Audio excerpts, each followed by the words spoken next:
Hello friends, आज हम बात करेंगे डीएलएड फर्स्ट सेमेस्टर के बारे में। दोस्तों, आज का हमारा जो विषय है वो है विज्ञान।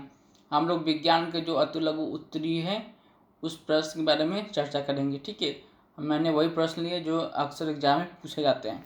चलिए हम लोग स्टार्ट करते हैं। जो आपका पहला है, उपापचय क्रिया कितने प्रकार की होती है।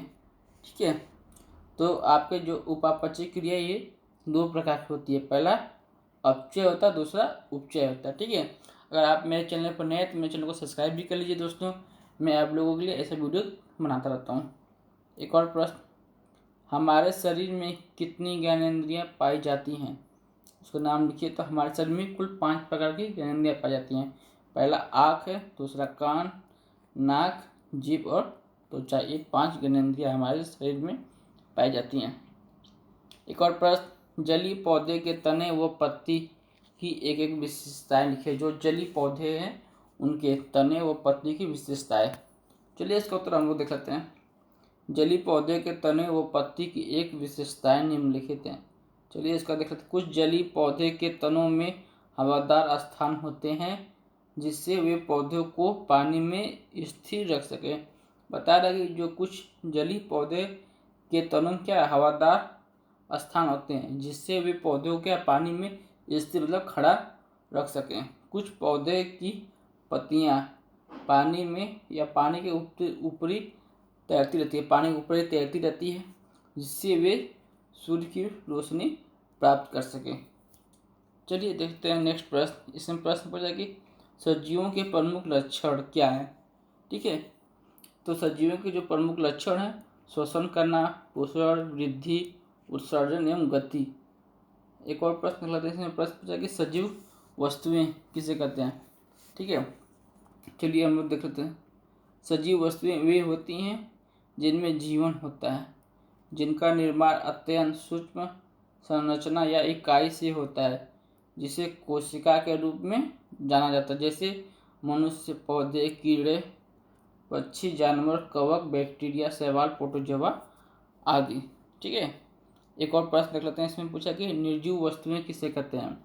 निर्जीव वस्तुओं से तात्पर्य उन वस्तुओं से जो जीवित नहीं है, अर्थात उनमें जीवन की विशेषता अनुपस्थित रहती मतलब नहीं रहती है। ठीक है, जैसे लकड़ी, प्लास्टिक, लोहा, धातु, चमड़ा, कपास आदि सब निर्जीव वस्तुएं।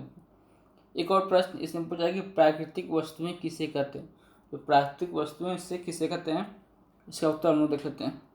जिन वस्तुओं को प्रकृति में प्रदान करती है, ठीक है, प्रकृति प्रदान करती है तथा जिनका प्रयोग हम उनमें बिना कोई परिवर्तन किए कर सकते हैं। ठीक है, प्राकृतिक वस्तुएं अथवा प्राकृतिक संसाधन कहलाती है।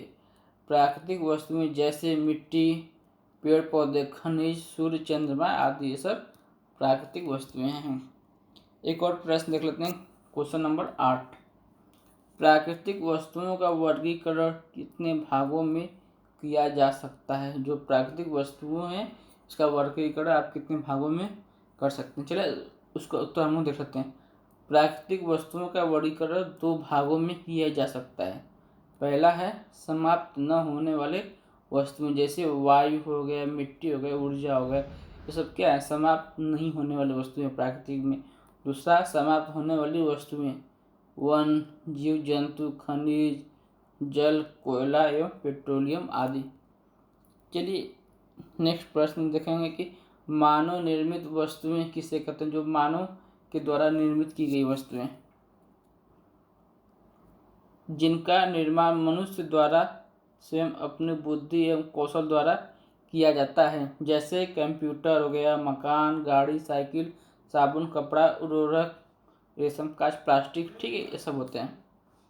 नेक्स्ट प्रश्न, इसमें प्रश्न पूछा कि पौधे एवं जंतुओं में कोई एक समानता बताइए। चलिए हम लोग देख लेते हैं पौधों और जंतुओं में कोई एक समानता।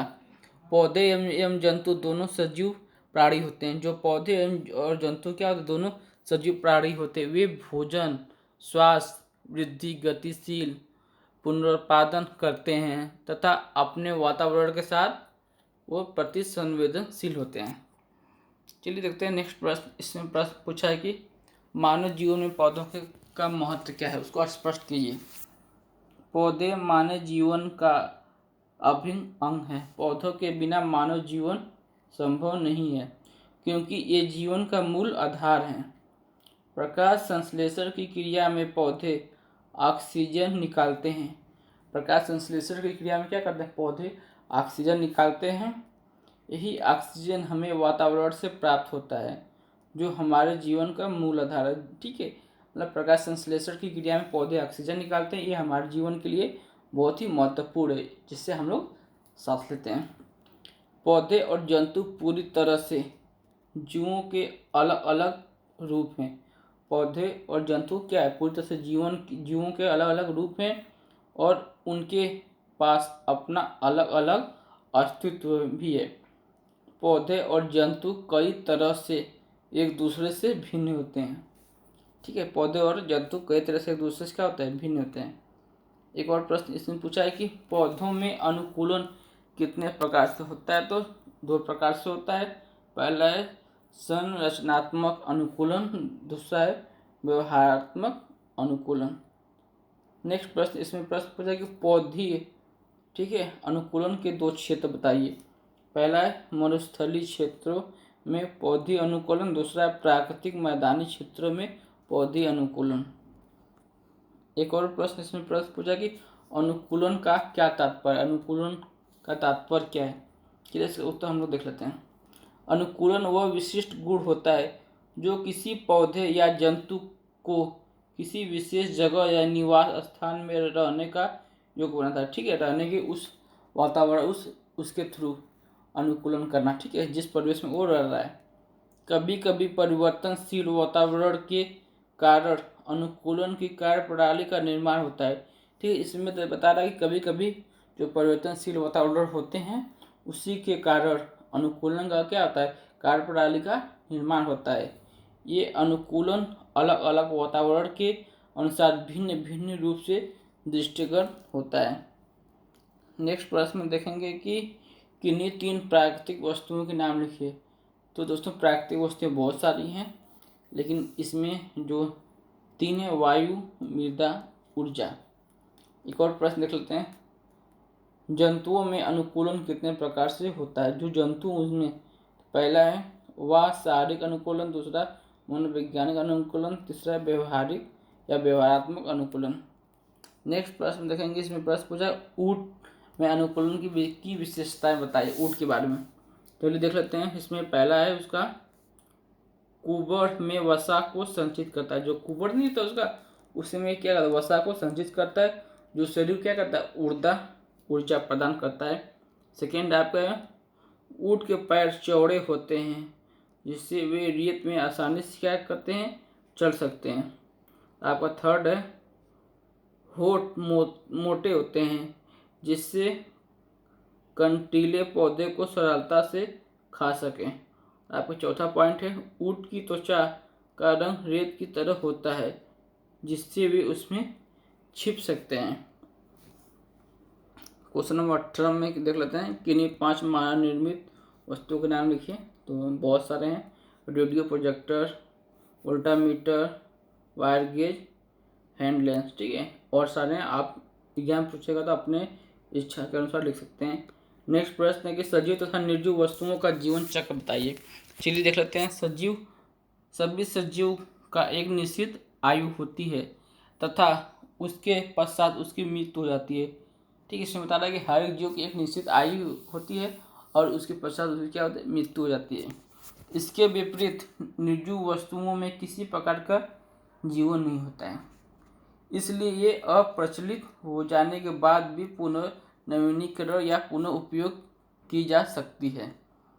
नेक्स्ट प्रश्न में क्या पूछा है कि वायवीय जीवों में अनुकूलन किस प्रकार होता है? चलिए हम लोग देख लेते हैं। नभचर तथा रात्रिचर जीवों में उड़ने तथा चमकने का अनुकूलन होता है। सभी पक्षी उड़ने के लिए क्या होते हैं? सक्षम होते हैं तथा रात्रि में उड़ने वाले जीवों में आँखें क्या होती हैं?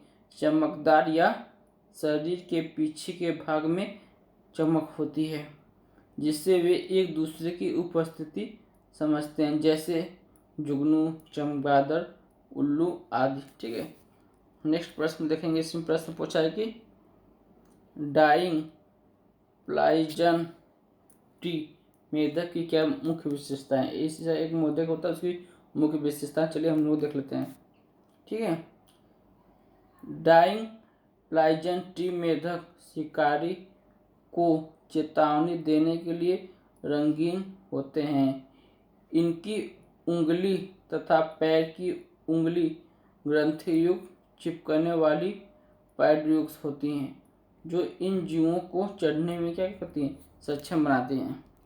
नेक्स्ट प्रश्न में क्या देखेंगे कि सजीव और निर्जीव के बीच की कड़ी किसे कहा जाता है। सजीव और निर्जीव के बीच की कड़ी, इसका उत्तर हम लोग देख लेते हैं। वायरस को सजीव तथा निर्जीव के बीच की कड़ी माना जाता है। जो वायरस है उसको सजीव तथा निर्जीव की कड़ी के बीच का माना जाता है, क्योंकि जब वायरस सजीव के शरीर में होता है तो उसमें स्वयं का क्या होता है, उपापचयी तंत्र क्रिया करने लगता है तथा प्रजनन करने में सक्षम होता है, जबकि निर्जीव में प्रजनन नहीं होता है।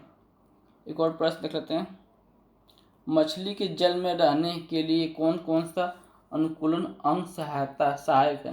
फिर देख लेते हैं। मछली के जल में रहने के लिए पानी के अंदर सांस लेने हेतु गलफड़े, ठीक है, मछली पानी में गलफड़े की सहायता से क्या करती है, सांस लेती है। फिन मतलब पंख जरूरी है, पंख इसलिए वो धारा रेखित शरीर अनुकूलित अंग होते हैं उसके अनुसार। ठीक है, तो दोस्तों मेरा वीडियो यहीं पर कंप्लीट होता है। आपको मेरा वीडियो कैसा लगा कमेंट करके जरूर बताइएगा। अगर मेरे चैनल पर नया है तो मेरे चैनल को सब्सक्राइब कर लीजिएगा। ये वीडियो अपने दोस्तों में शेयर कर दीजिएगा। धन्यवाद।